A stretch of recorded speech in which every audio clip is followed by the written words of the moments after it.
Рубрика «Чрезвычайные происшествия». В студии работает Ольга Башук. Здравствуйте. В Кобяйском районе несовершеннолетний подозревается в краже из библиотеки. Им оказался 15-летний местный житель, который уже состоит на учете у инспекторов по делам несовершеннолетних. Центр, который расположен в библиотеке. В один из дней молодой человек проник в здание через открытую форточку и похитил 2 системных блока и монитор на общую сумму 112 тысяч рублей. В ходе проверки установлена причастность подростка к еще одной краже. На этот раз из магазина цифровой техники, куда он также проник через окно. Возбуждено уголовное дело по статье «Кража». А в Усть-Алданском районе возбуждено уголовное дело по факту мошенничества с использованием служебного положения.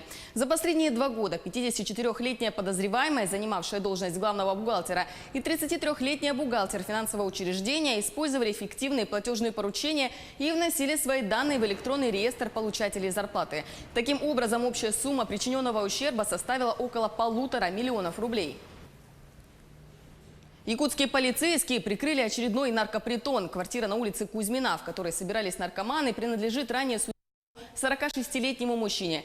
Там полицейские обнаружили и изъяли синтетические наркотики и приспособления для их употребления. Кроме того, оперативники установили 5 наркозависимых граждан в возрасте от 30 до 40 лет, которым содержатель наркопритона регулярно сбывал наркотические средства. По решению Якутского городского суда в отношении подозреваемого избрана мера пресечения в виде заключения под стражу. Вечером 14 августа произошло ДТП на 10-м километре Покровского тракта возле магазина «Три лимона». По сообщению очевидцев, из легковушки вышли 4 нетвердо стоящих на ногах мужчин и покинули место ДТП. Даже обычная прогулка может обернуться уголовным преследованием. Житель Москвы случайно уронил своего сына и стал обвиняемым по статье «Причинение тяжкого вреда по неосторожности». Тему продолжит Ксения Жеребцова. О том, что обычная прогулка в парке с сыном обернется для него тюремным сроком, Магомед Басир Амаров и представить не мог. Но именно такое наказание теперь грозит отцу. Посадив мальчика на плечи, мужчина запнулся и уронил его. Он пожаловаться начал, я его посадил на плечи и нес его примерно в вот таком раскладе. Ахмат, а ты когда на папе вот так едешь, ты держишься за него как-то? Держусь. Как? Покажи. Как держался тогда? Вот так же. Ага, за руку. Но привычные меры безопасности в тот раз не помогли. На улице начался дождь, и мужчина ускорил шаг. Зайдя в арку дома, он на полном ходу и прямо перед столбом запнулся об брусчатку. Видимо, он головой или лицом ударился об этот столб, а потом я его взял на руки. Вот здесь мы упали. Потом здесь я его взял на руки и пошел к машине.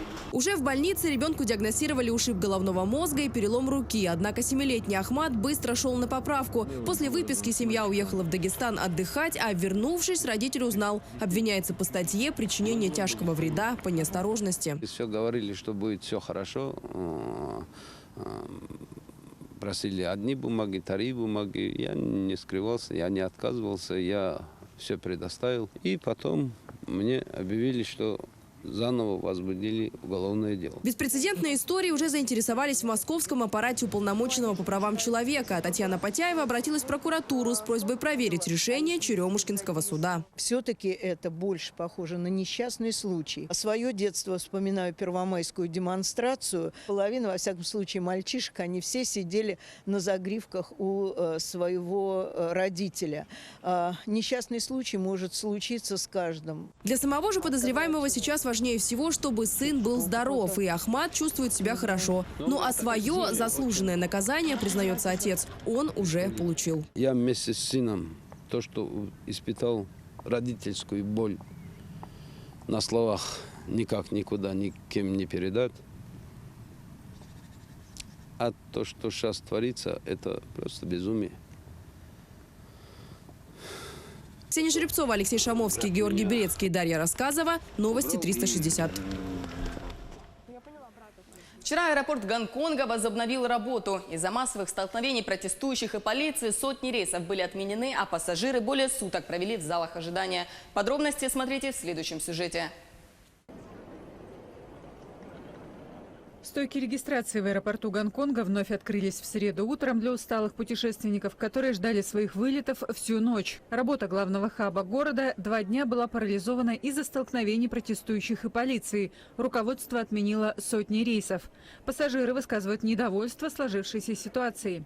Не было предпринято никаких мер безопасности вообще. Администрация аэропорта, я не знаю, чем они занимались. Хотя они и взяли деньги за билеты и были ответственны за безопасность пассажиров. Но ничего такого не произошло. Протестующие совершают одну ошибку. Они не должны устраивать беспорядки здесь. Им следует протестовать в Гонконге с правительством, с полицией, с кем угодно, но не с невинными туристами, как я. Мы ни в чем не виноваты. Я уже на 2 дня опаздываю туда, где должен быть, и это стоит мне денег. Полиция Гонконга во вторник применила слезоточивый газ, когда демонстранты пытались заблокировать доступ к зданию аэропорта. 5 задержаны. По меньшей мере 2 человека госпитализированы с травмами. По данным СМИ, один из них пострадал из-за того, что манифестанты приняли его за шпиона китайских властей. Спустя 10 недель после начала акции протеста столкновения демонстрантов и правоохранителей становятся все ожесточеннее. Массовые беспорядки ввергли азиатский финансовый центр в самый серьезный кризис с тех пор, как Великобритания передала территорию Китаю в 1997 году. Поводом для демонстрации стал законопроект о выдаче материковому Китаю лиц, подозреваемых в нарушениях для судебного преследования. Жители Гонконга опасаются, что Пекин смог бы использовать поправки против политических соперников. Под давлением общественности рассмотрение документа отменили, но митингующие теперь требуют отставки правительства. С вами была рубрика «Чрезвычайные происшествия». Берегите себя и до встречи в эфире.